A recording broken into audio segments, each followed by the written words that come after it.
శుభోదయం. ఇది FIBA radio internet ప్రసార కేంద్రం. నేటి మా తెలుగు కార్యక్రమమునకు స్వాగతం. ఇప్పుడు వినండి ఆరాధనా సమయం.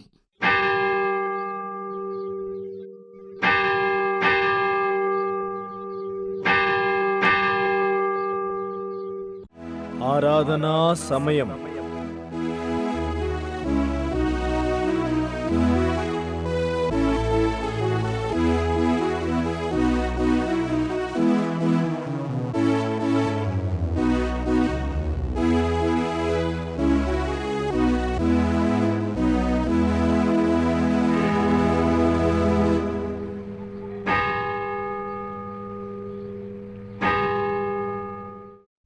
యెహోవా దయాళుడు, ఆయనకు కృతజ్ఞతాస్తుతులు చెల్లించుడి. ఆయన కృప నిరంతరముండును. దేవదేవునికి కృతజ్ఞతాస్తుతులు చెల్లించుడి. ఆయన కృప నిరంతరముండును. ప్రభువుల ప్రభునకు కృతజ్ఞతాస్తుతులు చెల్లించుడి. ఆయన కృప నిరంతరముండును. అందరము అలాగే నిలబడి ఉండగా ప్రభువును స్తుతిస్తూ మహోన్నతుని చాటున నివసించుటయే అనే పాట పాడుచూ ప్రభువును మహిమపరచుదాం.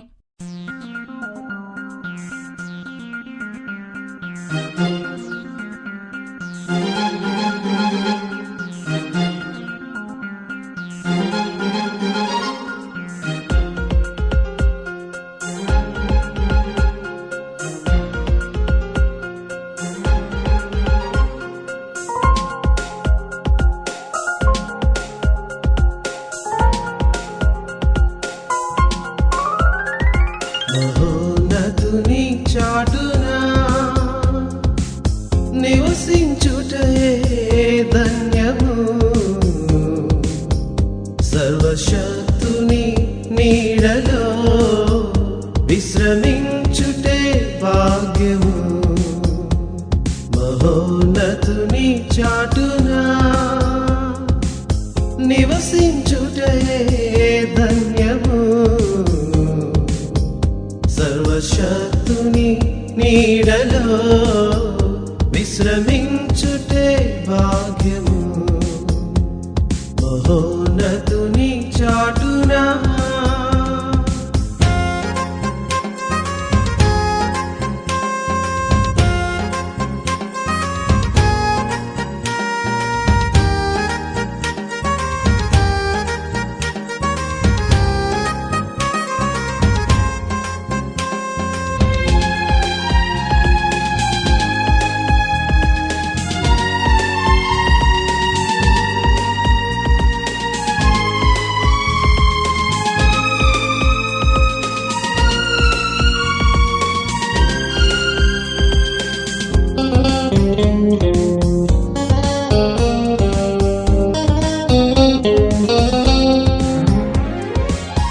వేటకాని ఊరిలో నుండి సూటిగా నిన్ను కాపాడును.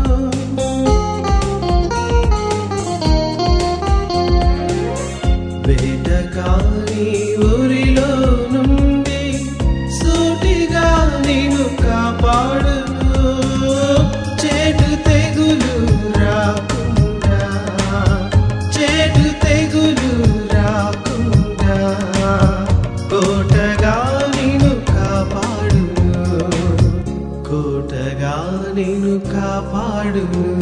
మహోన్నతుని చాటున నివసించుటయే ధన్యము. సర్వశక్తుని నీడలో విశ్రమించుటే భాగ్యము. మహోన్నతుని చాటున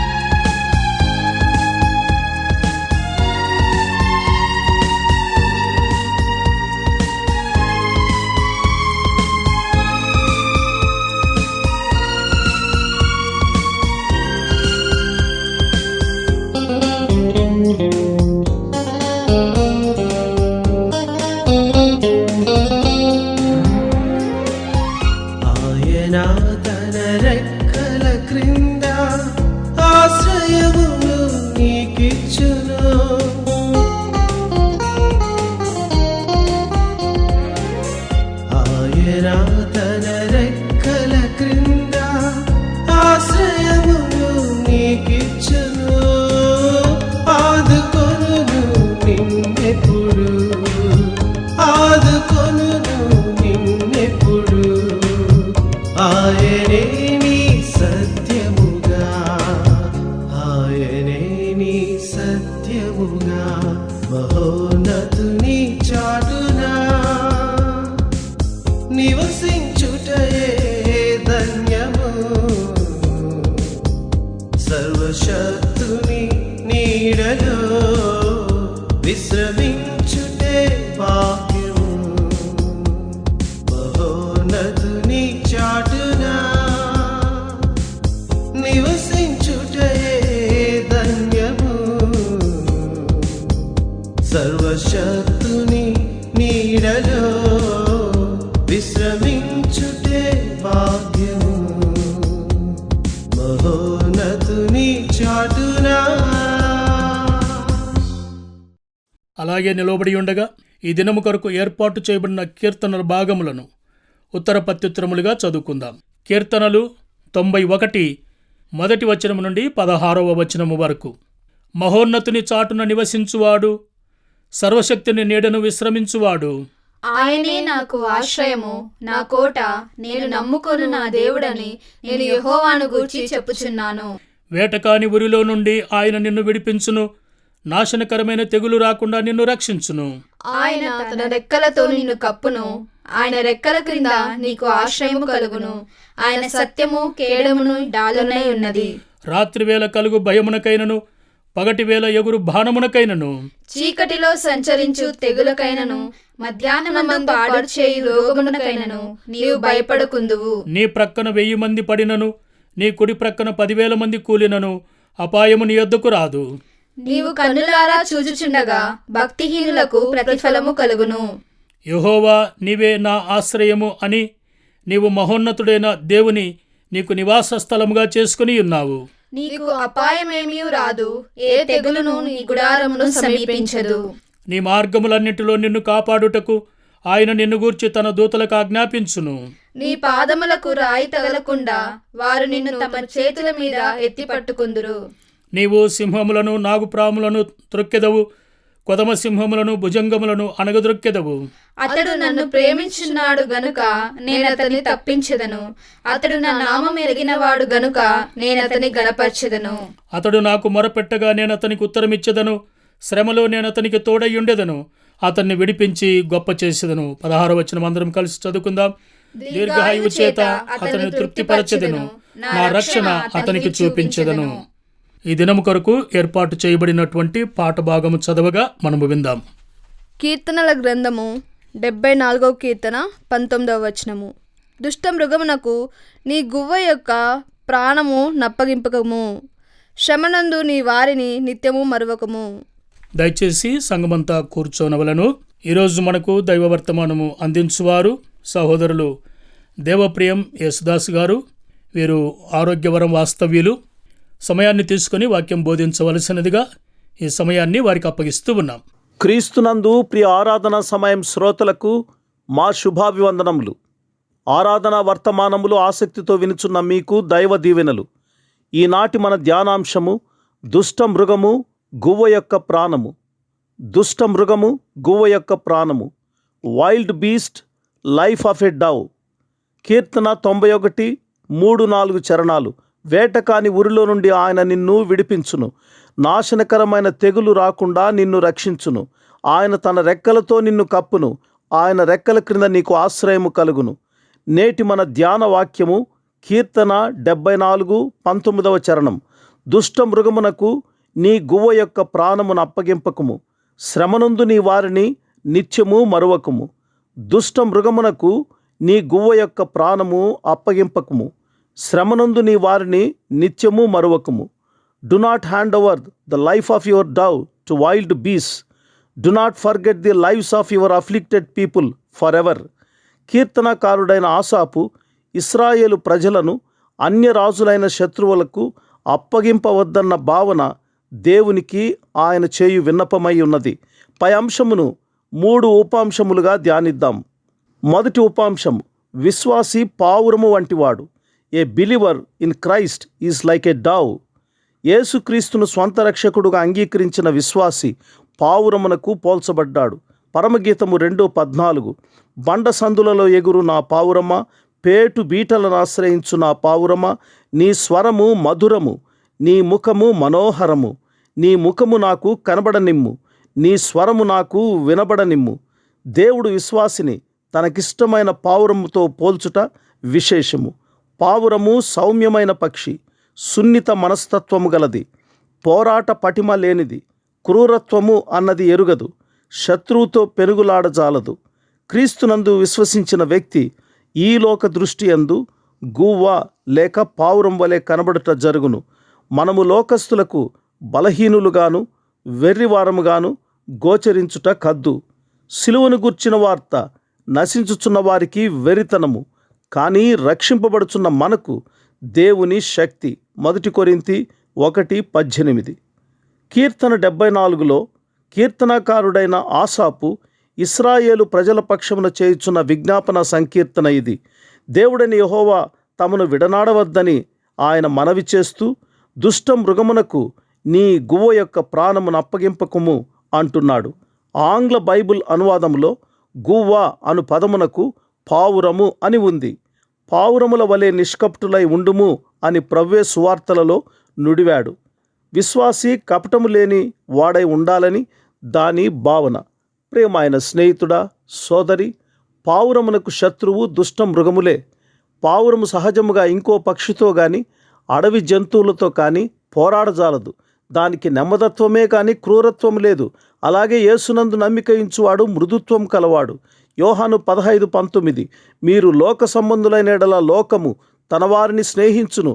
అయితే మీరు లోక సంబంధులు కారు, నేను మిమ్మును లోకములో నుండి ఏర్పరచుకొంటిని, అందుచేతనే లోకము మిమ్మును ద్వేషించుచున్నది అని వ్రాయబడినట్లు లోకములో మనకు నిలువనాశ్రయము మన ప్రభువే.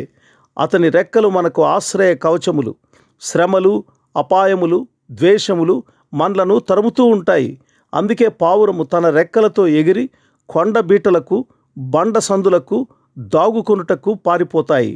కీర్తన 32:7 ప్రకారము, నా దాగుచోటు నీవే, శ్రమలో నుండి నీవు నన్ను రక్షించదవు, విమోచన గానములతో నీవు నన్ను ఆవరించదవు అని కీర్తనకారుడు నుడివాడు.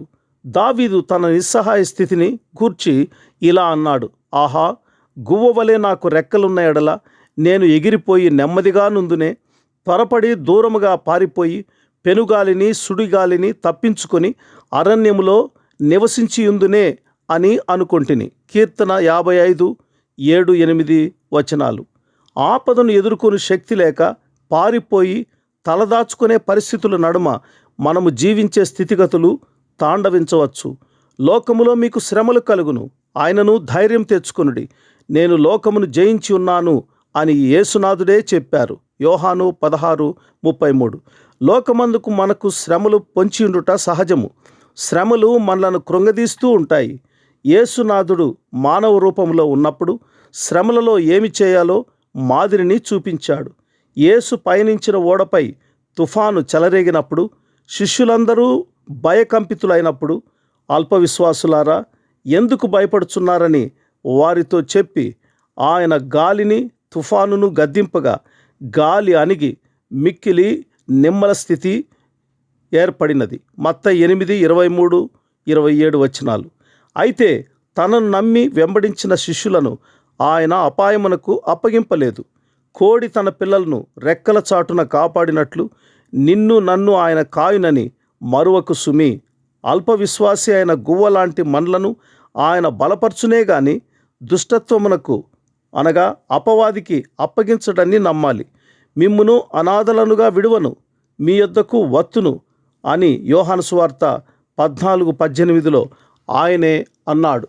శత్రువుల నడుమ నిస్సహాయ స్థితిలో ఉన్న గువ్వలాంటి తన ఇశ్రాయేలు ప్రజల కొరకు కీర్తనకారుడైన ఆసాపు ఈ మాట చెప్పుట విశేషము. ఆ రీతిగానే అల్ప విశ్వాసముతో ఉన్న ఆయన పిల్లలను ఆయన బలపరచువాడై ఉన్నాడు. 1 సమూయేలు 26:20లో దావీదు తనను తరుముచున్న సౌలు రాజును చూచి ఈ మాట అన్నాడు, ఒకడు పర్వతముల మీద కౌజు పిట్టను తరిమినట్లు రాజువైన నీవు మిన్నల్లిని వెదకుటకై బయలుదేరి వచ్చితివి. భయభీతులలో ఉన్న మనము కొన్నిసార్లు సాతాను అను దుష్టమృగమునకు ప్రతికూల పరిస్థితులకు భీతిల్లి పోతూ ఉంటాం. దుర్భరమైన పరిస్థితులు, దీర్ఘకాలిక వ్యాధి బాధలు, కృంగదీసే పరిస్థితులు, మానసిక ఒత్తిళ్లు, అప్పుల సమస్యలు సుడిగుండముల వలె మనలను నలిపివేయ చూచినప్పుడు గువ్వ వలె తలడిల్లిపోతూ ఉండుట సహజము. ఆయనను మనము తరమపడుచున్నను దిక్కులేని వారము కాము. 2 కొరింథీ 4:9 పౌలు వ్రాయిచున్నాడు. మన దిక్కు మన ప్రభువే. ఆయన వైపు మనము మన కన్నులనెత్తాలి. యెహోవా మనకు తోడై ఉండని ఎడల వారు మనలను ప్రాణముతోనే మింగివేసి ఉందురు. జలములు మనలను ముంచివేసి ఉండును. ప్రవాహము మన ప్రాణముల మీదుగా పొర్లి పారి ఉండును అని ఇశ్రాయేలీయులు అందురుగాక. వారి పండ్లకు మనలను వేటగా అప్పగింపని యెహోవా స్తుతి నొందునుగాక. పక్షి తప్పించుకొనినట్లు మన ప్రాణము వేటకాండ్ర ఉరి నుండి తప్పించుకొని ఉన్నది. ఉరి తెంపబడెను, మనము తప్పించుకొని ఉన్నాము అని దావీదు వ్రాయిచున్నాడు. కీర్తన 124:3-7. ప్రియమైన స్నేహితుడా, సోదరి, గువ్వ తన ప్రాణమును అరచేతిలో ఉంచుకొని బిక్కుబిక్కుమంటూ జీవించుచున్నట్లు నీవు శ్రమలలో, వేదనలలో, సంకట స్థితిలో కొట్టుమిట్టాడుచున్నావా? భయపడక ఆయనందు విశ్వసించుము, ఆయనే నిన్ను ఆదుకొనును. కీర్తన 46:1 ఆపత్కాలమందు ఆయన నమ్ముకొనదగిన సహాయకుడు అని వ్రాయబడి ఉన్నది. నీ కష్ట సమయాలలో నీ ప్రక్కనే ప్రభువు నిలిచి నీ ప్రార్థనను ఆలకించి నీ మొరకు చెవియొగ్గి కటాక్షించువాడై ఉన్నాడు.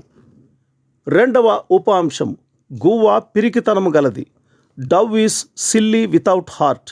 గువ్వ పిరికితనము గలది. హోషేయ 7:11 ఎఫ్రాయిము బుద్ధిలేని పిరికి గుండెగల గువ్వ ఆయను. ఎఫ్రాయిము అనగా ఇశ్రాయేలు గోత్రము. వీరు విశ్వాసులకే గుర్తు. అయితే వీరు తమ హృదయములందు పిరికితనము సంతరించుకొని బుద్ధిని కోల్పోవుదురు అని భావన. మనము క్రీస్తునందునెడల ధైర్యమును కలిగి ఉంటాము. యెహోవా యందు భయభక్తులు కలిగి ఉండుట బహు ధైర్యము పుట్టించును. సామెతలు 14:25. మనం ఎల్లప్పుడూ దేవుని వాక్యమును చదువుచు శ్రద్ధతో ధ్యానిస్తూ ఆయన తెలిపిన వాగ్దానములను స్వంతపరచుకొని అడుగుచు ప్రార్థనలందు పట్టు కలిగి ఉండుట బహుధైర్యముందుటకు కారణమగును. వాస్తవిక సత్యం ఏమనగా గువ్వ పిల్లలు గూటిలో జన్మించిన మరుక్షణము నుండి కొన్ని సర్పములు తినివేస్తూ ఉంటాయి. క్రీస్తునందు విశ్వాసిగా జన్మించిన మరుక్షణం ఆది సర్పము అను సాతాను నిన్ను నన్ను మృంగవేయుచూచును గాని దేవుడే మనలను కంటికి రెప్పలా కాపాడుట ఆయన కృపా విశేషము. వాస్తవానికి గువ్వ పిరికితనం గలదే. అయితే దాని రెక్కలు దాని ధైర్యమునకు ఆధారములు. విశ్వాసి అను గువ్వకున్న 2 రెక్కలలో ఒక రెక్క ప్రార్థనకు గుర్తు, మరో రెక్క వాక్య ధ్యానమునకు గుర్తు. అలా ఉన్నట్లయితే అది భయభీతుల నుండి ఎగిరి పారిపోయి సురక్షిత స్థానంలోనికి చేరుకోగలదు. ఎన్ని ఎదురుగాలులు వీచినా గాలికి ఎదురేగి గువ్వలు వెల్లుటకు కారణము వాటి రెక్కలే. ప్రియమైన స్నేహితుడా, సోదరి, నీ ఆత్మీయ రెక్కలు శ్రమలలో సమతుల్యత కలిగి ధైర్యముందుట జరగాలి. You need to exercise both prayer and the scripture in a balanced way. 1 Timothy 1:7 దేవుడు మనకు శక్తియు ప్రేమయు ఇంద్రియ నిగ్రహం గల ఆత్మనే ఇచ్చెను గాని పిరికితనము గల ఆత్మనీయలేదు. ఆ కారణాన పిరికితనమును సంతరించుకునుట జరుగరాదు. ప్రభువును బట్టియే మనము ధైర్యం పొందాలి. పిరికివారు అగ్ని గంధకములతో మండు గుండములో పాలు పొందుదురని, అది 2వ మరణమని లిఖింపబడి ఉండుట గమనార్హము. ప్రకటన 21:8.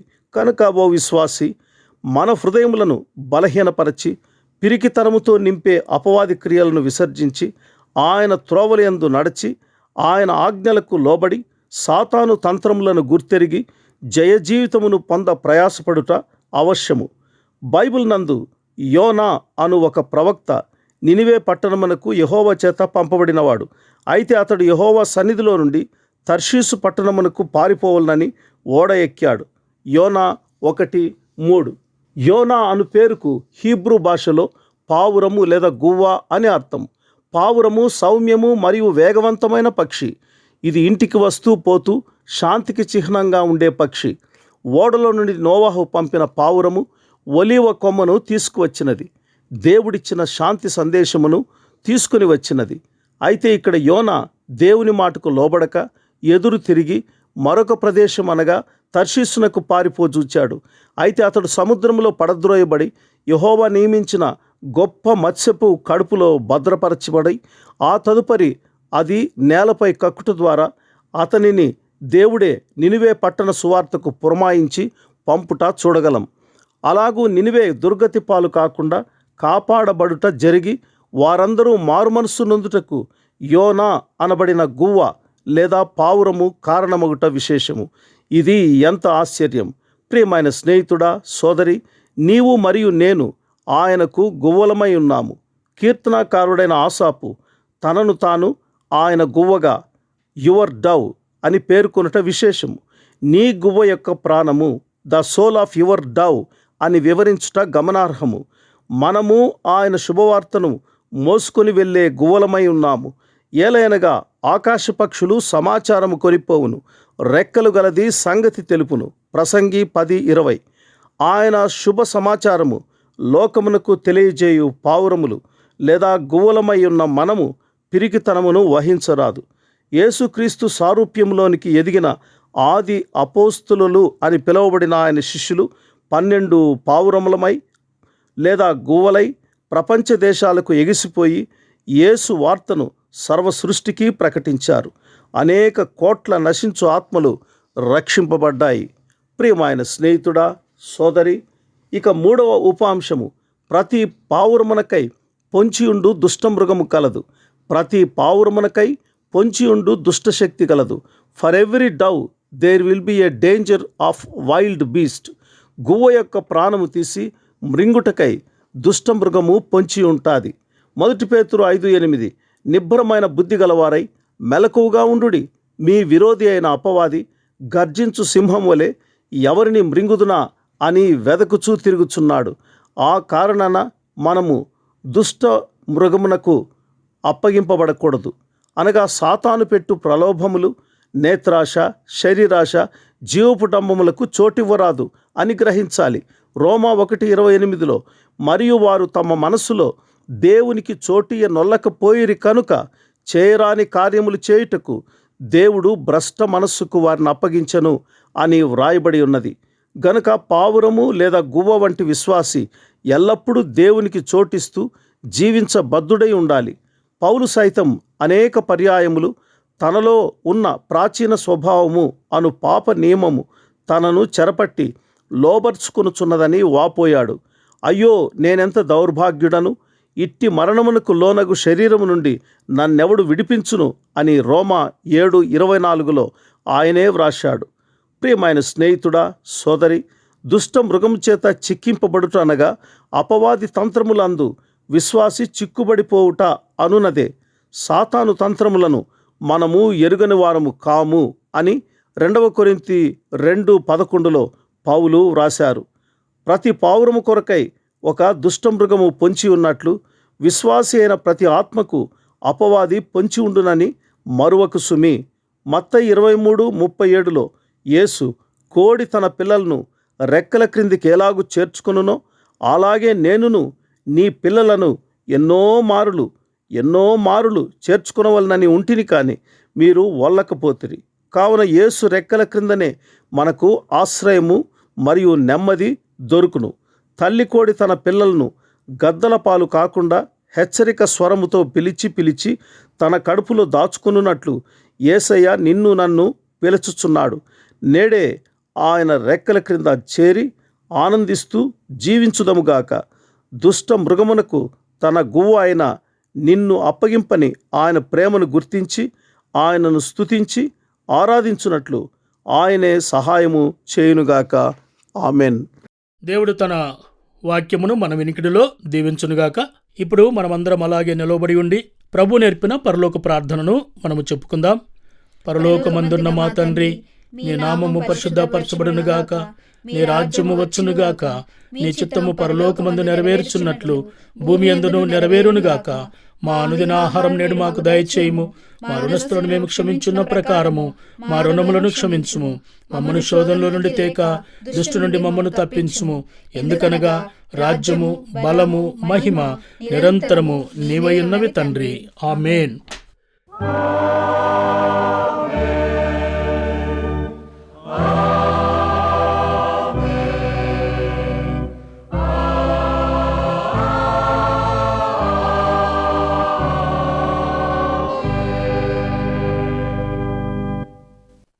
మీకై పరిశుద్ధ గ్రంథములో నుండి ఒక వాగ్దానం. కీర్తనలు 91:4. ఆయన తన రెక్కలతో నిన్ను కప్పును, ఆయన రెక్కల క్రింద నీకు ఆశ్రయము కలుగును. ఆయన సత్యము కేడెమును డాలునయ్యున్నది. ప్రియ దైవజనమ, ఇంతటితో ఈ కార్యక్రమము ముగిసింది. ఈ కార్యక్రమాన్ని గురించి మీ సలహాలు, మీ అభిప్రాయములకై మమ్మను సంప్రదించవలసిన మా మెయిల్ ఐడి info@febaonline.org. మొబైల్ సంఖ్య 9480585039.